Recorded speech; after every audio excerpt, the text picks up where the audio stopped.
छत्रपती शाहू महाराजांनी माणगावला परिषद घेतली. एकदा पुतळे उभे केले की त्याच्यानंतर आपली जबाबदारी संपत नाही, आपली जबाबदारी सुरू होते, लक्षात ठेवा. बाबासाहेब आंबेडकरांचा पुतळा उभा करणं हे सोपं नाहीये, पण सतत त्यांना बघून त्यांच्या विचारावर चालणं हे अतिशय कठीण आहे, लक्षात ठेवा. जर का तुमच्यामध्ये ती शामत असेल तरच त्या पुतळ्याकडे पहा, तरच ज्योतिबांच्या पुतळ्याकडे पहा, तरच अण्णासाहेबांच्या पुतळ्याकडे पहा. बसवेश्वर 12व्या शतकामध्ये या माणसाने आंतरजातीय विवाह घडून आणला. मागास जातीचा एक मुलगा हे सगळ्यांसाठी त्यांनी वेचलेलं आहे. सगळी मंडळी ही 60मध्ये गेलेली आहेत. आमचे महाराज 48व्या वर्षी गेलेले आहेत, पण त्या एवढ्याशा कालावधीमध्ये त्यांनी काय काय करून ठेवले. हा एवढा जनसमुदाय आहे. मुश्रीफ याच्यावर आपल्याला टॅक्स नाही म्हणून, नाहीतर मग हायेस्ट टॅक्स पेअर तुम्ही असताच. एवढी माणसं जमा करायची, प्रेमानं ती येणार. गेली 4 तास 4.5 तास ती इथे बसलेली आहेत. हे इतकं सोपं नाहीये. प्रत्येकाने कुठली तरी गोष्ट तुम्ही हे सतत राबवत ठेवायला पाहिजे. एक माणूस 6 वेळ उभा राहतो आणि 5 वेळ सतत निवडून येतो. कशासाठी? जाती धर्माचा तुम्ही विचार केला असता तर हा माणूस कधीच निवडून आला नसता, पण त्या माणसाचं काम बोलत राहिलं. आणि मुश्रीफ आता यापुढे एक काम करा, तुम्ही जरा सिनेमामध्ये काम करा, तुमच्याऐवजी मी इथून उभा राहतो. कारण इतकी सुंदर डायलॉग बाजी मला जमणार नाही याच्या पुढं. थोडंसं वजन वाढून मला जमलं तर मी इथं उभा राहतो आणि तुमच्या पुण्याईवर मी पुन्हा निवडून येतो. त्याची काळजी करू नका, मी निवडून येईन. फक्त तुम्ही एक म्हणायचं, त्याला निवडून द्या. केवळ युती आघाडी आहे म्हणून नाही, पण सगळ्या पक्षाची मंडळी इथं आहे. सरते शेवटी आम्हाला ह्या तुमच्यासाठी काम करायचं आहे. तुम्ही आम्हाला काहीतरी दिलं, मला काही देणं घेणं नाही तुम्ही कुठल्या पक्षाचे आहात. तुम्ही आम्हा सामान्य लोकांसाठी काम करता का, हा सगळ्यात महत्वाचा मुद्दा आहे. माझ्या 2 वेळच्या जेवणाची, माझ्या छपराची, माझ्या वस्त्राची मला भ्रांत आहे, तेवढं तुम्ही पूर्ण केलं. आम्ही आहोत तुमच्या मागं. आम्ही केवळ प्रेम करू जाणतो, पण म्हणून आम्हाला तुम्ही दाबू नका. तुम्ही म्हणजे कोणीही राजकारणी, मी कुठल्या पक्षाचं म्हणून म्हणत नाही. निवडून देतो त्यावेळी ही तुमची जबाबदारी आहे. निवडून आल्यानंतर आमच्या विवंचना दूर करणं, आणि सातत्यानं 25 वर्ष तुम्ही करताय. ते 25 वर्ष हा छोटा कालावधी नाहीये. भ्रष्ट होण्यासाठी थोडीशी एवढीशी पॉवर पुरेशी असते, पण ते नाही झालं. मुश्रीफ तसेच राहिले धैर्यशील. सुरुवात आहे मौलजीराव, सुरुवात आहे. खूप मोठा पल्ला गाठायचा आहे आपल्याला, पण समाजभिमुख आपण झालो तर काय होऊ शकतं, तर हे मुश्रीफ होऊ शकतो माणूस. आणि हे कौतुकानं नाही बरं का.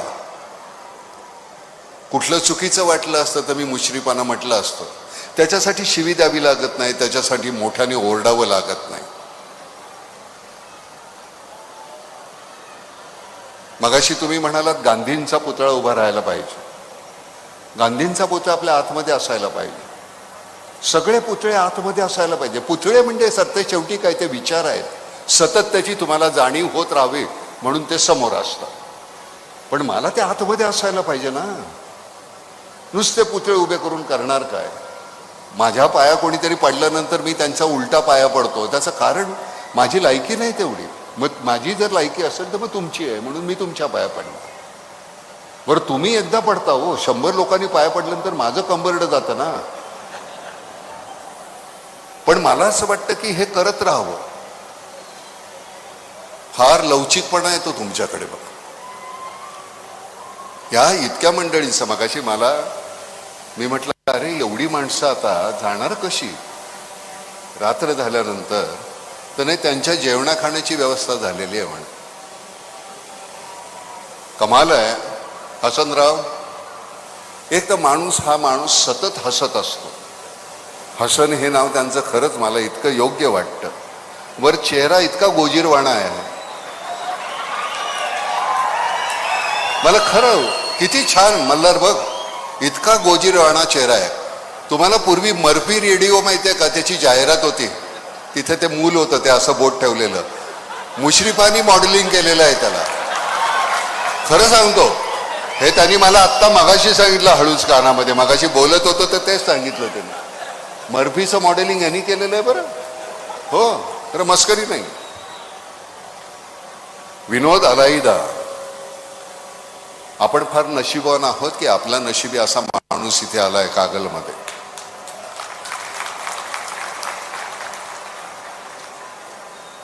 खात्रीनं मी सांगतो, पुढच्या निवडणुकीला मुश्रीफ निवडणुकीला उभे आहेत एवढं पुरेसं आहे.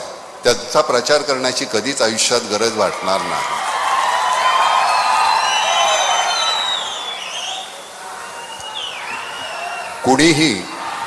कुणाचीही प्राज्ञा नाही. हसनराव, हे सातत्य तुम्ही जे टिकवलेलं आहे, कुणाचीही प्राज्ञा नाही तुमच्या विरुद्ध जिंकण्याची. आणि तुम्ही हे असेच राहणार आहात.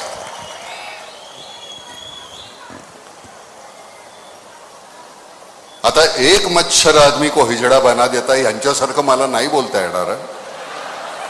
किती छान अभ्यास करून आले होते ना ते असे. आणि मग पुन्हा असं. आणि आये हम मेरे मौत का तमाशा, सगळं छान असं लिहून आलं होतं. शाळेतला मुलगा असतो अतिशय प्रामाणिकपणे अभ्यास करणारा, तसा सगळा अभ्यास करून आले होते. नाही, माझी लोक बसलेली आहेत एवढी. मगाशी तुम्ही म्हणालात की मला अजितदादांकडे अमुक मागायचंय, तमुक मागायचंय. तुम्ही त्याचा उच्चार केलेला आहे आणि मी तुम्हाला खात्रीनं सांगतो, अजितदादा हे तुमच्यासाठी, कागलसाठी ते नक्की करतील, याची मला पूर्णपणे खात्री आहे. अजितदादा हा केवळ माझ्या इलाक्यासाठी काम करणारा, असा विचार घेऊन काम करणारा माणूस नाहीये. इथे दुसरं तुम्हाला जे जे काय प्रति उभं करायचंय त्याच्यासाठी अजितदादा कायम असेल इथे, याची खात्री बाळगा. मी खात्री देतो तुम्हाला त्याची. मी इथं येण्याचं कारण म्हणजे मला त्यांनी विचारलं सुद्धा नाही मुश्रीफानी की नाना तुम्ही याल का, हा दिवस आहे आणि मी तुमचं नाव घालतोय. मी म्हटलं बरं. आज आमचा अशोक सराफ आहे, त्याचा 75वा वाढदिवस आहे. अशोक सराफ म्हणजे मी आज तिथे असायला पाहिजे होतं. या माणसानी माझ्या पडत्या काळामध्ये, माझ्या अतिशय सुरुवातीच्या काळामध्ये, म्हणजे त्याला 250 रुपये एकाच नाटकाचे मिळायचे प्रयोगाचे आणि मला 50 रुपये मिळायचे. आणि नाटकाचे प्रयोग झाल्यानंतर थोडा वेळ असायचा आमच्याकडे, थोडा म्हणजे भरपूरच वेळ असायचा. मग पत्ते खेळा, कुचाळक्या करा. पत्ते खेळत असताना तो माझ्याबरोबर 5-10 रुपये हरायचा मुद्दाम, का तर मला कमी पैसे मिळतात आणि ते पैसे मला मिळावे. मी त्याचे हात, पाय, डोक्याला तेल लावून दे, पायचे, त्याचे मला तो 5 रुपये द्यायचा. या माणसाने मला खूप सांभाळलं. अशोक सराफ, विक्रम गोखले, आमच्या इंडस्ट्रीमध्ये सगळ्यामध्ये धैर्यशील. आमच्या इथे जातपात धर्म नाही, ह्या 2 गोष्टी आहेत. राजकारण आणि नाट्यसेने ही आमची. तिथे कोणीच जात नाही, तिथे हुनर बघतात.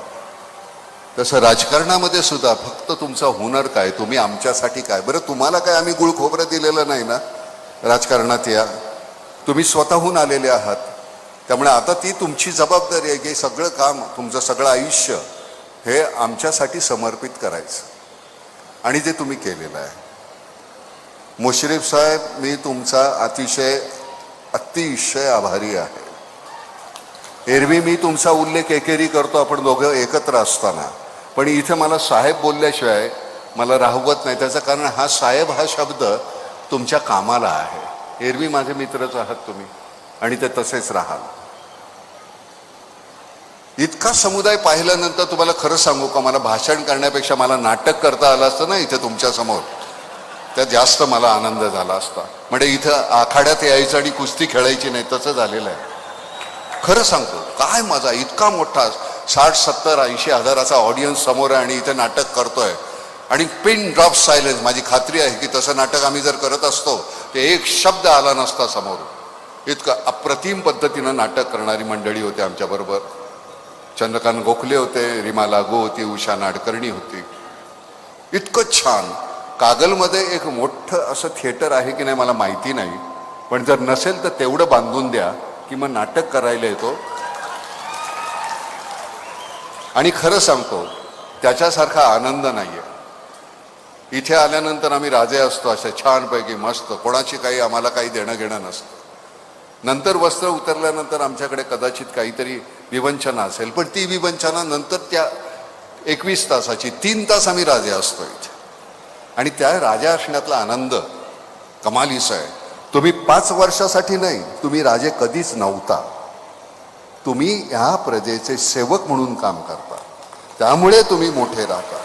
आम्हाला राजे, सेवक, नोकर प्रत्येक भूमिकेतून जाता येतं, पण तुम्ही कायम ती सेवकाची जी भूमिका स्वीकारलेली आहे त्याच्यासाठी मुश्रीफ नाईलाज आहे माझा, तुम्हाला नमस्कार करावा लागतोय. एरवी असं मला कोणाच्याबद्दल फारसं चांगलं बोलता येत नाही, कारण चांगलं फारसं बोलण्यासारखी माणसं फार कमी झालेली आहेत, त्यामुळे तो नाईलाजच आहे. पण असो, आज तुम्ही इथे बोलवलंय त्याच्याबद्दल मी खरंच तुमचा अतिशय आभारी आहे. कारण इतक्या मोठ्या अजितदादा असते तर फार जास्त मजा आली असती. त्यांची एक बोलण्याची राटणी आहे, ज्या पद्धतीनं आता परामर्श घेतात एखाद्या गोष्टीचा, एखाद्या गोष्टीबद्दल ते भाष्य करतात. आता पूर्वीचे दादा आणि आताचे दादा यांच्यामध्ये जमीन आसमानाचा फरक झालाय बरं का. दादा आता ज्यावेळी बोलतात त्यावेळी प्रत्येक शब्द विचार करून अगदी कसा वापरायचा, कसं बोलायचं, समोरच्याला कसं झाडायचं, आणि ते शांतपणे कुठलाही त्रागा न करता. तर मला असं वाटतं की ही फार मोठी अचिव्हमेंट आहे दादांच्या आयुष्यातली. आणि काम सकाळी उठल्यापासून ते रात्री झोपेपर्यंत, पण सकाळीच होते. आणि सकाळी म्हणजे सकाळी 5:30ला 5ला उठून या माणसाचं काम जे सुरू होतं त्याबद्दल धन्यवाद अजितदादा. आम्ही अतिशय मनापासून तुम्हाला नमस्कार करतो त्याबद्दल. आपण इथे सगळे आलेले आहात. आता तुमच्याकडे वळून बोलायचं झालं तर मग इथला आवाज बंद होईल, पण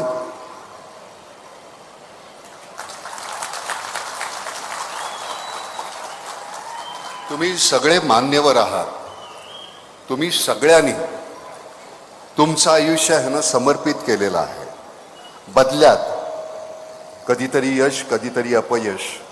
हे माझी आहेत, हे भावी आहेत, हे आत्ताचे आहेत, आजी आहेत, अशी खूपशी मंडळी आहेत. पण आजी, माझी, भावी जे काही जे असते, पण तुम्ही समर्पित केलं हे मान्य. त्यामुळे तुम्हाला सगळ्यांना नमस्कार. तुमच्या आयुष्यामध्ये आलेले चढउतार ते पेलवणं फार कठीण असतं.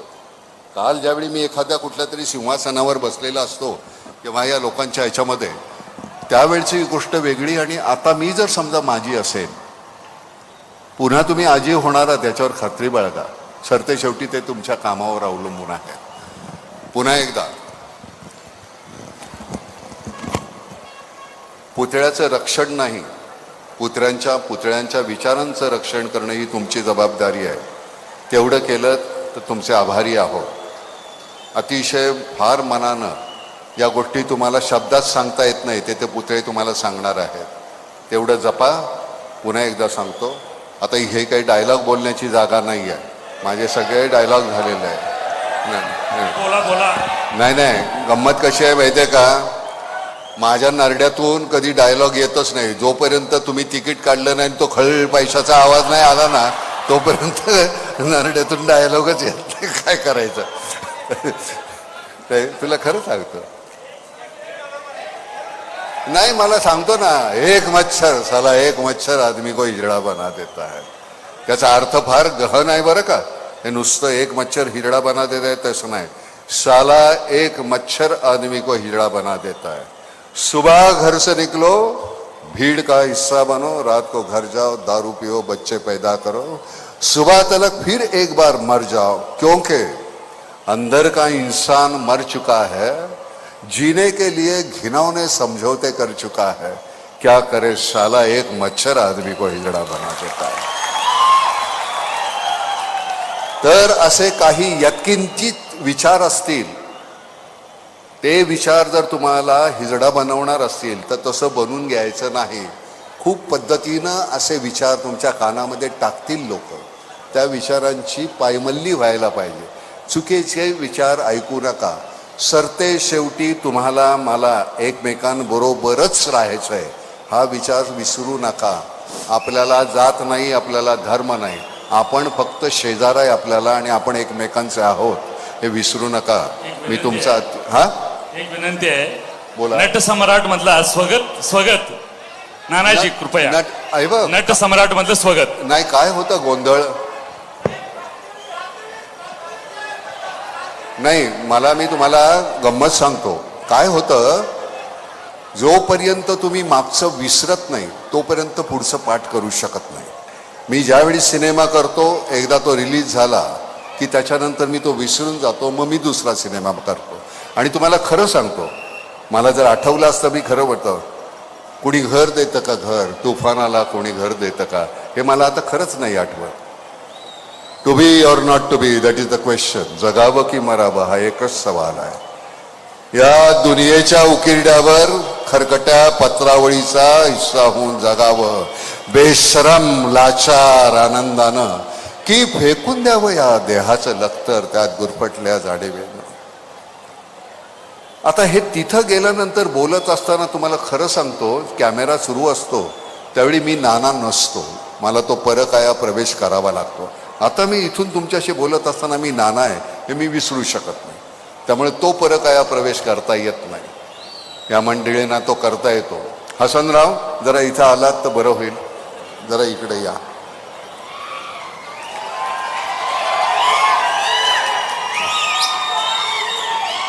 जरा माझं नटसम्राट मधलं एक स्वगत बोला बघू। मला कसं नाही, मी इथे एवढ्यासाठी बोलवलं की मी तुमचा अतिशय आभारी आहे। मी या जनतेच्या वतीनं मी तुम्हाला नमस्कार करू इच्छितो की आम्ही तुमचे उपकृत आहोत, तुम्ही खूप आमच्यावर उपकार केलेत, असंच सातत्यानं आमच्यासाठी काम करत राहा। पुन्हा एकदा धन्यवाद। धन्यवाद। जय हिंद, जय महाराष्ट्र। सावकाश जा, चेंगराचेंगरी करू नका, सावकाश जा बाहेर, अगदी हळू जा। पोलिसांनी त्यांना लोटून रेटारेटी करू नका, आधी सांगून ठेवतोय। धन्यवाद नाना। आपल्या साधेपणात दिव्यत्वाचा अनुभव आला, आपल्या समाजकार्याला सलाम। आता तुम्हाला मी इथं नाना पाटेकर आले आणि बाकीची सगळी मंडळी आली, त्यावेळी मी संयोजक म्हणून आभार मानतो। यापुढे दुसऱ्या वेगळ्या पद्धतीनं आभार मानले जाणार नाही। जे ज्या कोणी इथं या कार्यक्रमासाठी त्यांनी मदत केली त्या सगळ्यांचा मी आभारी आहे। मी हसन मुश्रीफांचा हस्तक आहे, त्या म्हणून मी हे बोलत आहे।